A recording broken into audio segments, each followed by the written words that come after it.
and the audience is sitting there, waiting expectantly, with something marvelous is going to... For almost 100 years, Betty White was a constant.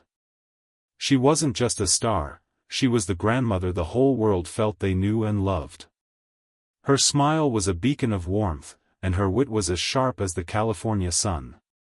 She was America's golden girl, an icon of seemingly endless charm.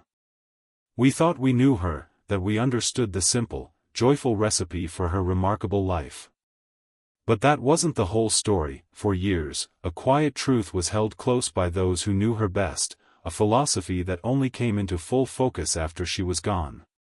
This wasn't a scandal or some hidden heartbreak. It was something far more profound.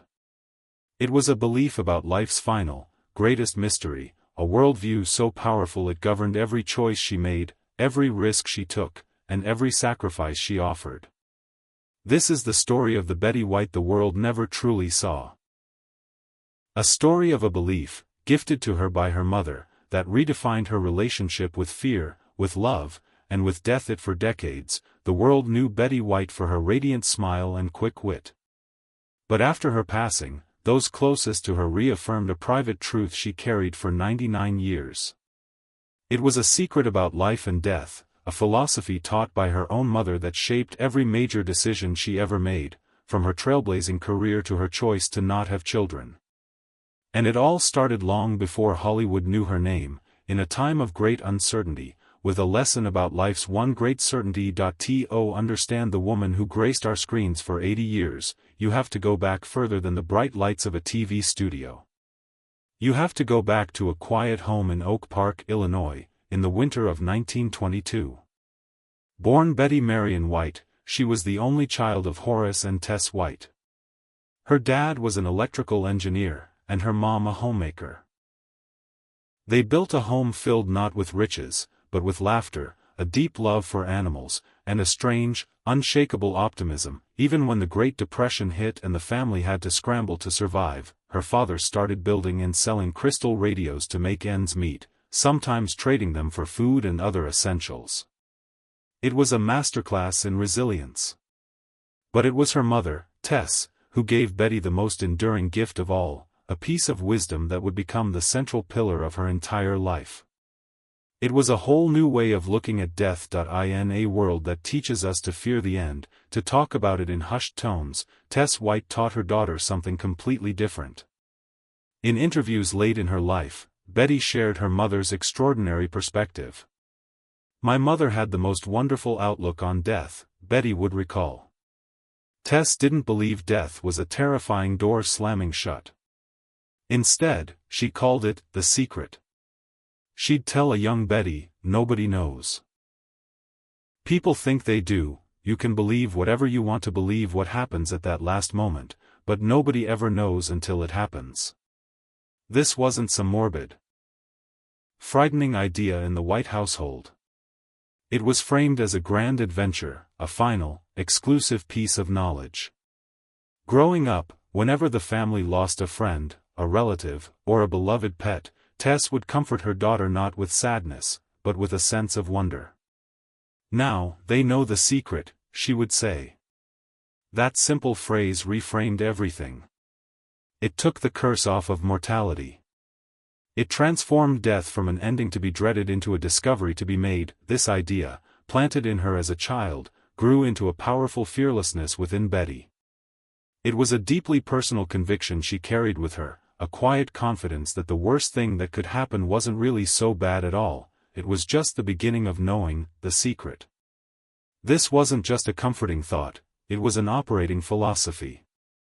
It was the bedrock on which she would build a life of audacious choices, a career of stunning longevity, and a resilience that would inspire millions. She harbored no fear of death, and because of that, she held very little fear of life itself. Long before she was a national treasure, Betty White was just another young woman in Los Angeles with a seemingly impossible dream. At first, she didn't even want to be an actress. Inspired by her family's love for nature, she dreamed of being a forest ranger. But this was the 1930s, and she was told that was no job for a woman. It was her first big encounter with the limits her era tried to place on her. undeterred, she pivoted. She'd always written and performed in school plays, so she turned her focus to the new, flickering world of entertainment. But Hollywood wasn't any kinder. After knocking on studio doors, she was hit with swift rejection. She wasn't photogenic, they said. That kind of verdict would have crushed most aspiring actresses, but Betty was different. Armed with her mother's philosophy, the fear of failure didn't paralyze her. If the ultimate end was nothing to be scared of, a casting director's opinion was just an obstacle. So she turned to radio, where being photogenic didn't matter one bit. Her career started to take off.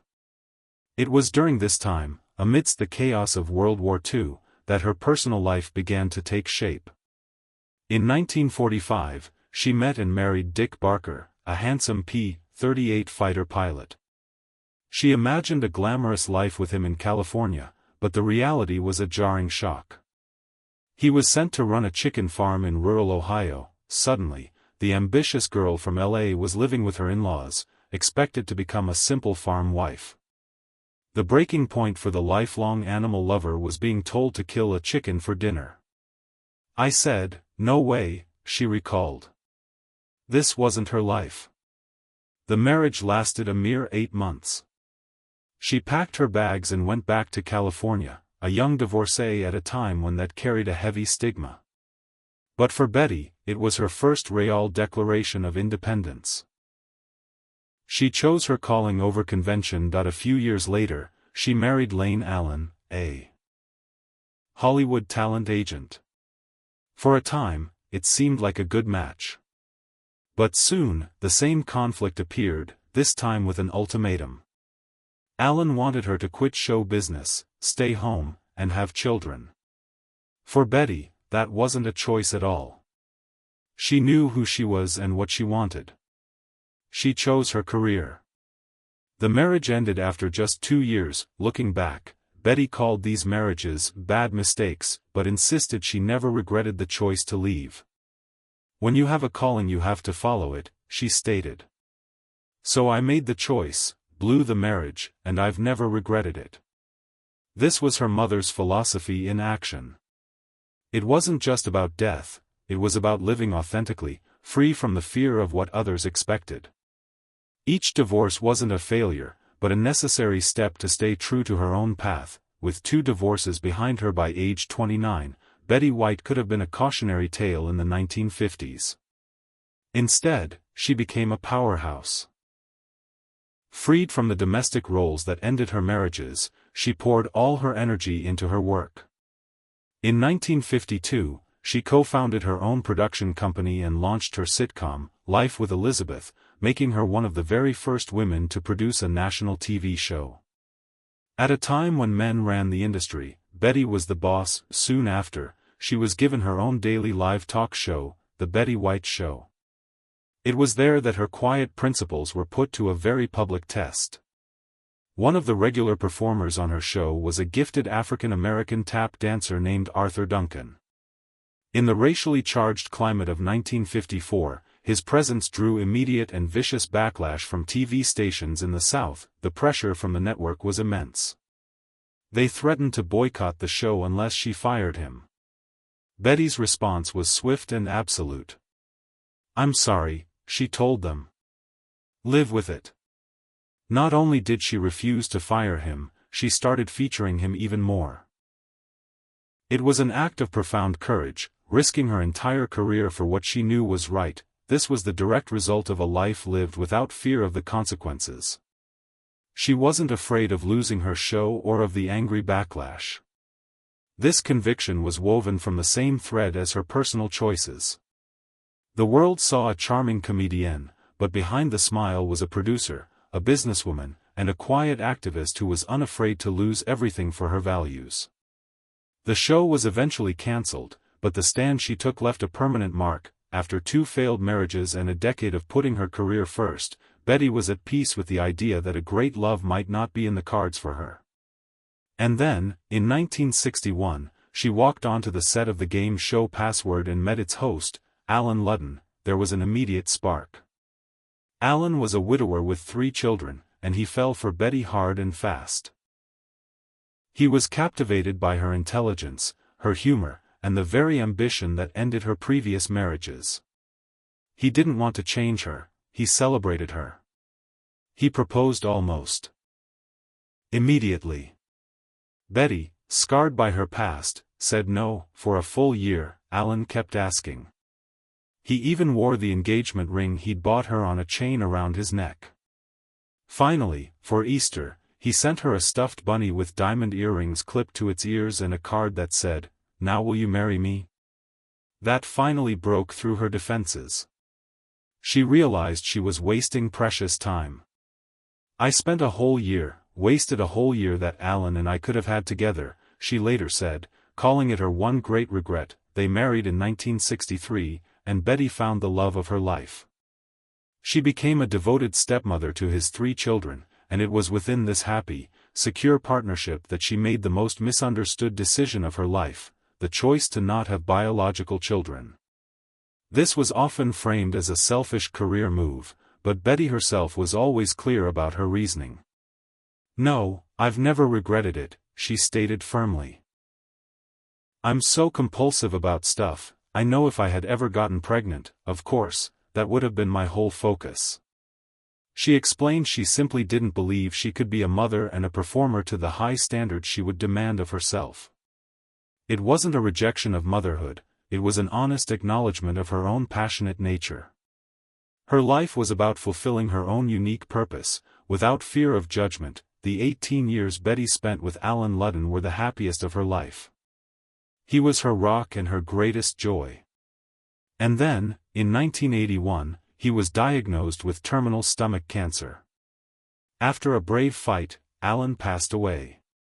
The loss was devastating. Now, the philosophy her mother had given her faced its most painful test. Many expected her to eventually remarry, but for 40 years, she remained single. To the outside world, this looked like prolonged mourning. But those who knew her understood the real reason. After Betty's own passing, her close friend and agent, Jeff Witches, confirmed what many had long suspected. Betty truly believed that death was not the end of her love story. She believed, with the certainty her mother had taught her, that she would be with Alan again. The secret of death wasn't a void, it was a reunion. She didn't remarry because, as she once told Anderson Cooper, "If you've had the best, who needs the rest?"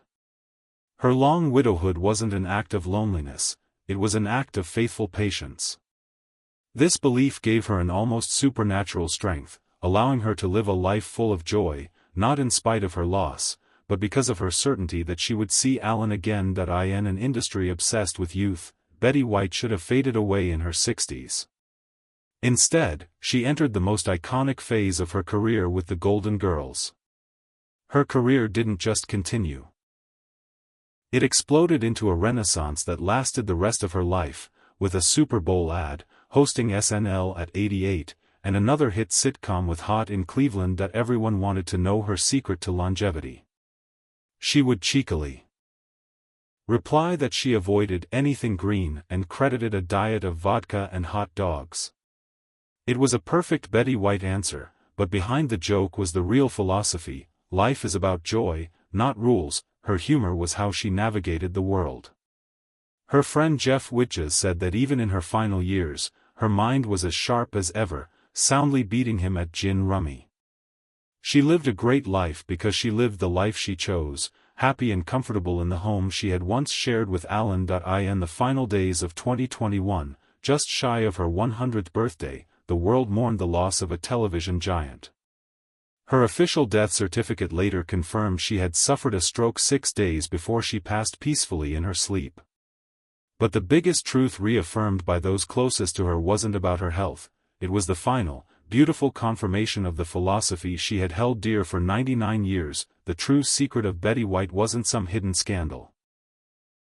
It was the quiet, radical fearlessness she inherited from her mother, the belief that death was not an end, but a secret waiting to be known. This single idea gave her the courage to walk away from marriages that tried to make her smaller, to defy racist demands, and to choose a trailblazing career over the expectation of motherhood, and in the end, it gave her peace. Her friend Jeff Witches confirmed that Betty never feared passing. Why? Because she believed, with every fiber of her being, that she was going to be with her beloved husband, Alan Ludden, once more. The woman who made millions laugh did so because she was fundamentally unafraid. And her final act, as her friend confirmed, was not one of fear, but of hope, the certain hope that she was finally going to learn the secret. If you were moved by the true story behind Betty White's incredible life and you love discovering the untold stories of Hollywood's greatest icons, make sure you hit that subscribe button and turn on notifications. You won't want to miss our next deep dive. And let us know in the comments, what part of Betty's philosophy inspires you the most? Thanks for watching.